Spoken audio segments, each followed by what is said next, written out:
This video contains topics that might provoke highly emotional reactions.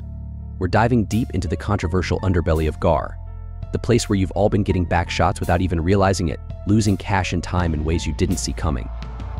If you're not ready for the raw truth about your beloved game, or the amount of money that slipped away, maybe hit pause now and brace yourself.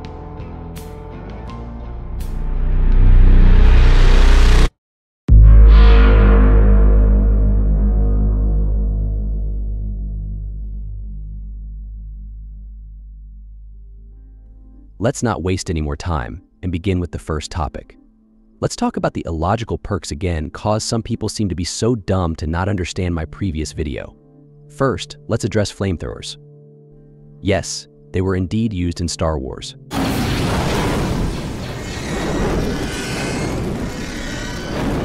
But there are a few crucial details to keep in mind. Flamethrowers were never used on Coruscant. Troopers equipped with flamethrowers also had fuel canisters and specialized protective armor to handle the intense heat and potential hazards. And we do not see this in Gar when we look at Magenta now. Let's move on to grappling hooks. These were primarily used by Mandalorians and other bounty hunters, not by regular clone troopers. The main issue with the grappling hooks in Gar is their design. They resemble something out of a Batman movie, rather than the grappling hooks found in Mandalorian armor or those used by specialized ARF companies. Understanding these details is important for maintaining the lore of the Star Wars universe. If we're going to change things from the lore, why even call it a Star Wars? Why call it kebab doner if it's only 10% meat? Not even going to speak about the drones and a lot of the shitty perks that are coming to Gar, ruining the lore. Now this topic is more serious. Let's talk about the hypocrisy within Gar staff, particularly Republic Intelligence Re. You might be wondering, Flamingo, why do you think that? Do you even know what hypocrisy means? Well, let me explain. As some of you may know, I run a Gar document leaking server, which I'll go deeper into later in this video. Through this role, I've made some great friends, and I'm grateful to have them by my side. But let's get to the point. I have access to several Republic Intelligence documents, including one called Foxtrot No Lives in Gar. This document contains statements like, don't treat this group as a job, this group should only be treated as a hobby, and it defines active. As someone who engages often and is dedicated but warns against being a no-life who spends 15 hours a day on Gar, with a schedule of wake up, Gar, eat, sleep. Now, here's where things get interesting. In the 41st Elite Corps, the current officer quota requires hosting 3 company events, completing the company officer quota like logging inactivity notices or other tasks that CCS should handle, and earning 9 officer points. I'll go into detail about how to earn these points later, but for now, understand this: you might have to log 18 company sergeants events, which involves assigning event points EP to all attendees of the CS event and removing their old EP roles. It sounds simple, but it's a real headache when you're dealing with logs of 10 people. Now, let me ask you this: what do you call someone who plays Valorant but then turns around and says Valorant players are trash? You'd call that person a hypocrite. So what do you call people who tell others to stop no-lifing Gar and not treat it like a 15-hour job, while their own quota often takes even more time out of their lives? What do you call someone who says this group should only be a hobby, and then writes an 11-page document on the dangers of being a no-life, yet demotes an officer who tries to maintain a life? I'm a living example of this, where if you want to keep your officer position, you can't have a life outside of Gar. That, my friends, is the definition of hypocrisy. People sitting in their Republic Intelligence positions, detached from the reality of Gar, yet dictating how others should manage their time in the game, all the while imposing unrealistic expectations that contradict their own advice. I'll obviously attach the redocument link in bio so you can check it out. Viking Law, once again, seems determined to push the boundaries of how far Gar can stray from Star Wars lore, and the latest Blood Moon event is just another example of how far off track things have gotten. A foggy Coruscant? A red moon? And a wave of zombies? It's like he's decided that Star Wars wasn't interesting enough on its own and needed to be mashed up with a horror game. For starters, Coruscant is the capital of the Republic, a bustling city planet where the sun never sets on its thousands of levels of urban sprawl. The idea of a foggy Coruscant is already a stretch, but a red moon? In the heart of the galaxy's most important planet? That's not only breaking Star Wars logic, it's smashing it with a sledgehammer. And then there are the zombies. Really? Zombies? Since when did Coruscant need to worry about the undead? It feels like Viking Law just threw in every random idea he could find, slapped it together, and called it an event. It doesn't add anything meaningful to the lore or gameplay, it's just another cheap thrill to get players spending more time and money on the game. This kind of thing just shows that Viking Law's focus isn't on maintaining any respect for the source material, it's on how many gimmicks and flashy events he can add to milk the player base for Robux.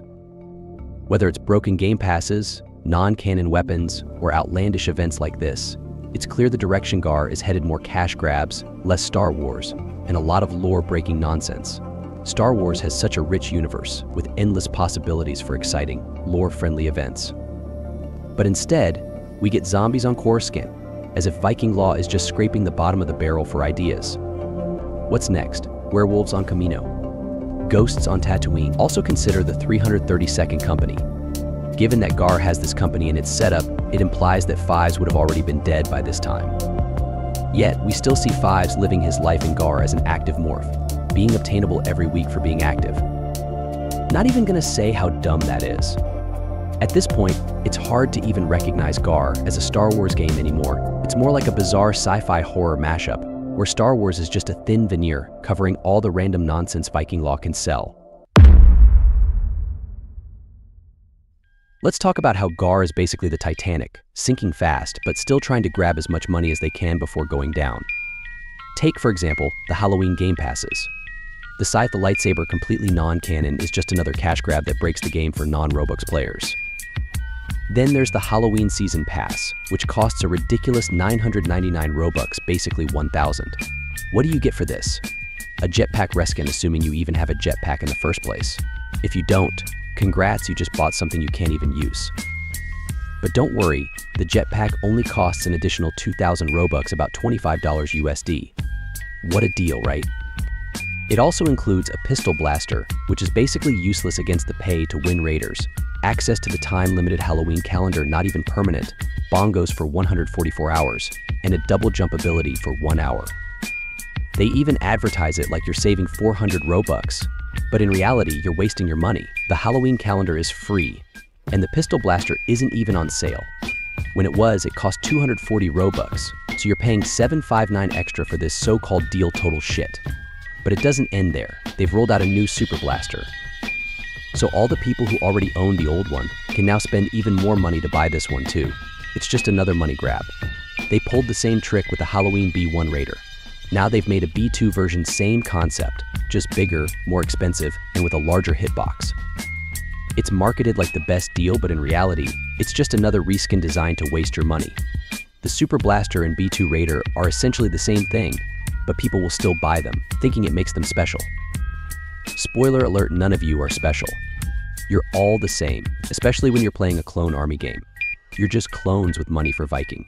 And for me, you all are just minors or grown-ass adults trying to find themselves inside a Roblox Lego army game, trying to be someone special like an officer. The playbase are the same people, so it's a matter of fact that Gar will die. Let's kick off this story with some background lore.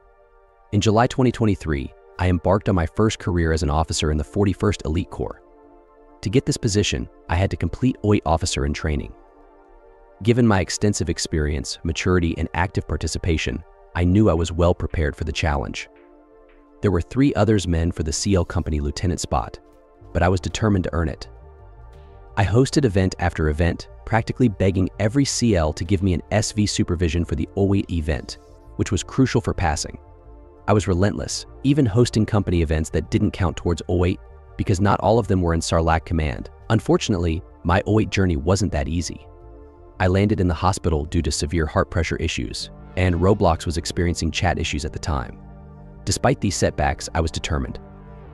I would wake up each day in the hospital, take my mom's laptop, and participate in events on Coruscant using voice chat instead of text since Roblox chat wasn't working. Despite all the challenges, I successfully completed OIT and secured my officer position. Months passed, and I remained deeply involved with Sarlacc C, my company. I hosted joint patrols, movie night, shout out to Galia Dreeper for the idea, created Sarlacc trailers on Echo, and more. All these months I was active and ideal. Then came November 2023. School was in full swing and life was getting hard, but I still managed to meet my minimum quota. Now, let me explain how the 41st officer quota worked at the time. There were 2 quotas to meet the officer quota and the company officer quota. The officer quota required 2 41st events and 7 officer points. To earn officer points, you needed to log company sergeant's events, which involved reviewing profiles of all attendees and adding EP roles or host extra events beyond your event quota. Logging and hosting each earned you 0.5 officer points, meaning you might have to log up to 14 events. A real pain in the ass, especially when some events had over 10 participants. Officers were crazy competing for these points, as the 41st was becoming inactive after the end of summer break. Unlogged events were like finding $100 on the street, a rare and valuable opportunity. Sometimes they were even trying to steal your logged event by deleting your reaction and adding theirs.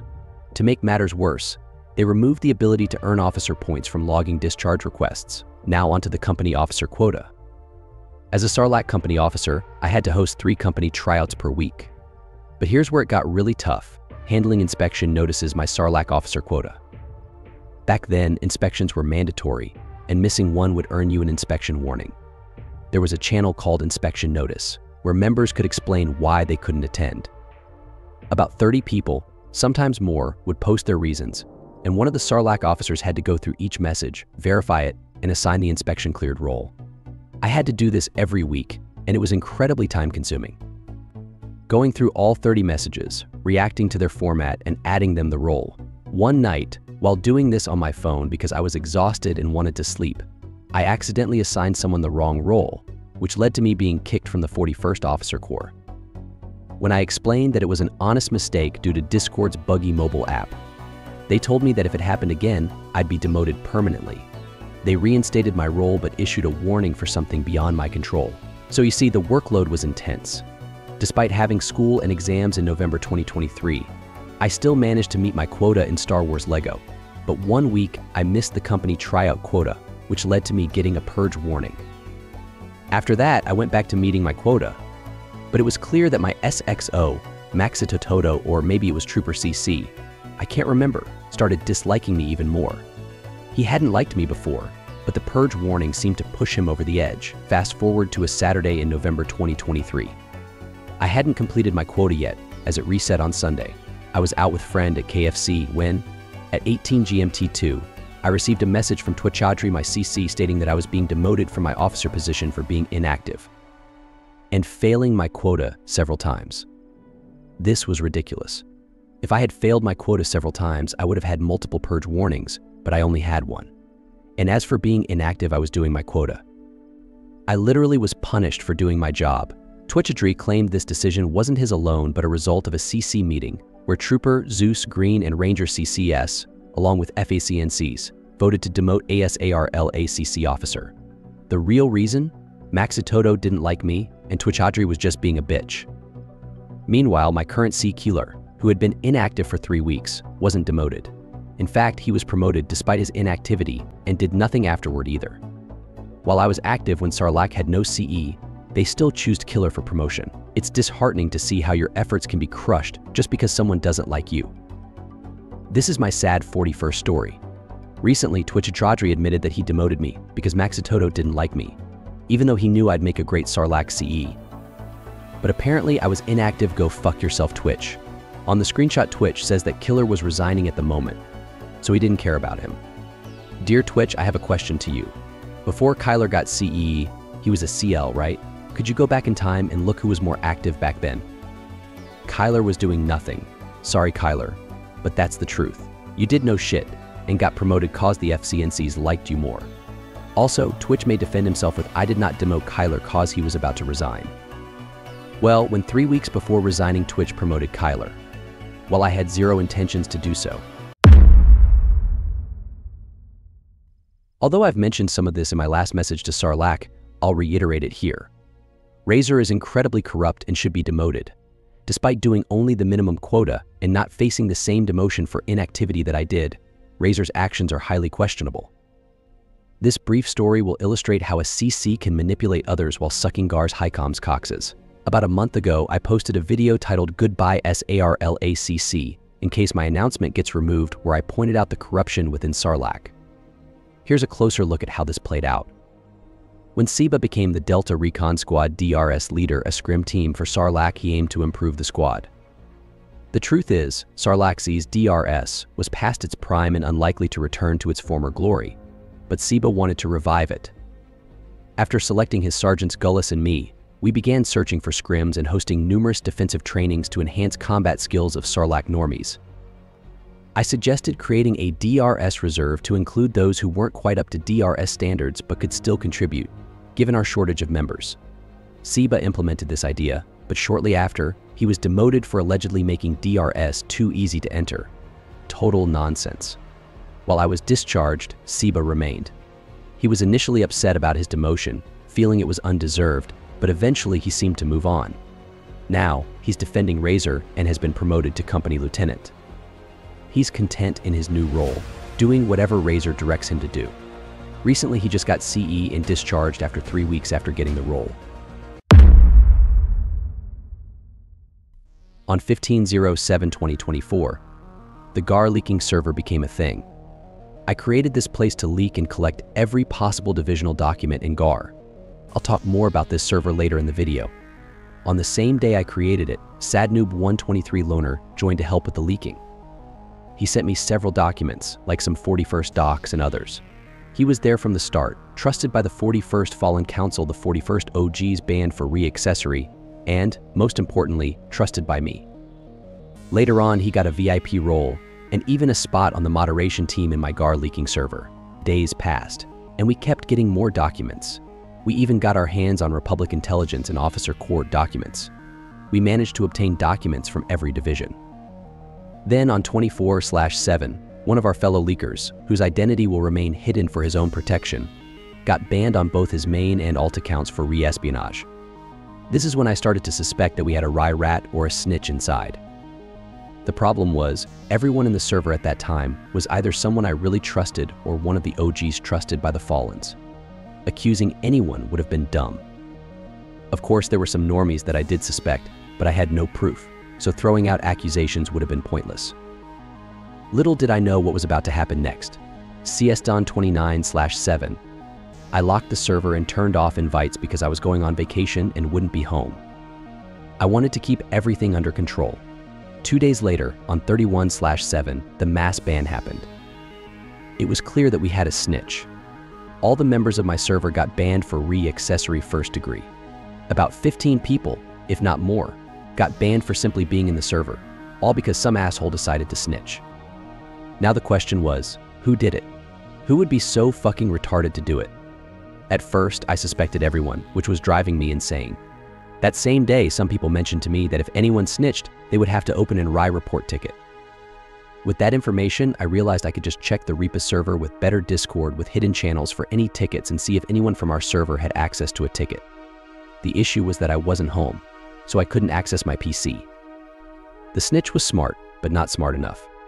My close friend, Pika Pika, checked it for me. On the same day, 31/7, we found out that Sadnoob 123 Loner had an open Rye report ticket. When I found this out, I wasn't 100% sure he was the snitch because I trusted him. The people I told about this weren't sure either. Some people started accusing him and calling him a bitch, but there still wasn't real proof. When I asked him why he opened the ticket, he said, "It's an IAD ticket, and I won't show what's inside because it's closed now anyway." That was really suspicious to me, so he started becoming a suspect. He claimed it was an IAD ticket, but it wasn't opened in the IAD server, and no IAD agents were in the ticket.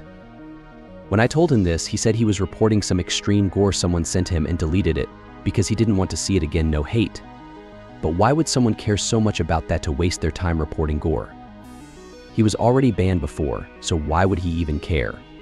With all this said, I still suspected him and a few others. Days passed without any new clues.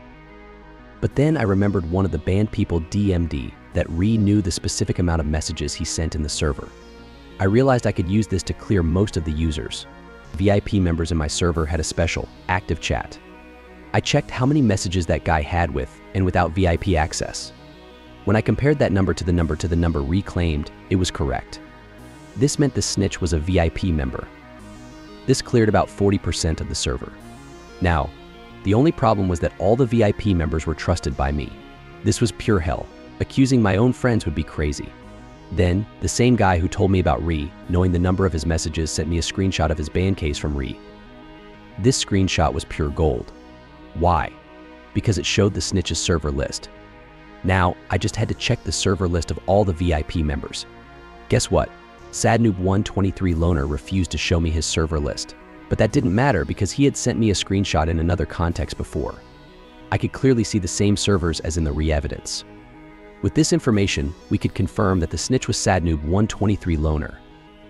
This guy, who was already banned when he joined the server, backstabbed everyone in it and got 15 people banned for no reason. He didn't even get unbanned himself. He just did it because he felt like it. Then when I confronted him and proved he was guilty, he said he couldn't change the past and that he was sorry. But all the people who trusted him, we all trusted that bitch, and he just did that. For all I know, he could have been the one who got the 41st Fallens banned too, the OGs banned for accessory. This is the story of the most egotistical, self-serving, retarded fat ass, sad ass liquor noob SadNoob123 Loner. With all the topics covered, I want to introduce you to the Gar leaking server. On this server, we have almost every divisional document you can imagine. Divisional Officer, Standard Divisions, RG, Ree, Officer Corps, literally every possible document from any division. Some of these are outdated, but even outdated documents can be useful. You might learn something valuable from them or even use them as a reference for your own purposes. Plus, my team of over 20 spies is constantly working to get the latest documents. So any outdated ones will be replaced with fresh updates. No division is safe. No document can hide from my reach. You can call me the Sith Lord of Gar, the Monarch, Flamingo 4 EW. Now Gar Leaks is opening its doors to 25 new members. In the description, you'll find an invite link to a server where we'll do a background check on you before letting you into the real server. The invite has 25 entries, and a new invite will be posted on the 25th of every month until I decide to stop. Each invite will be limited to 25 entries, so make sure you're quick. By joining this server, you agree that there is a chance you may be community banned from Gar. It is recommended to join on alt account, and that we will try our best to keep you safe from being banned. In doing this, you also agree that we are not responsible if you get banned. And remember, no one is safe from the Monarch.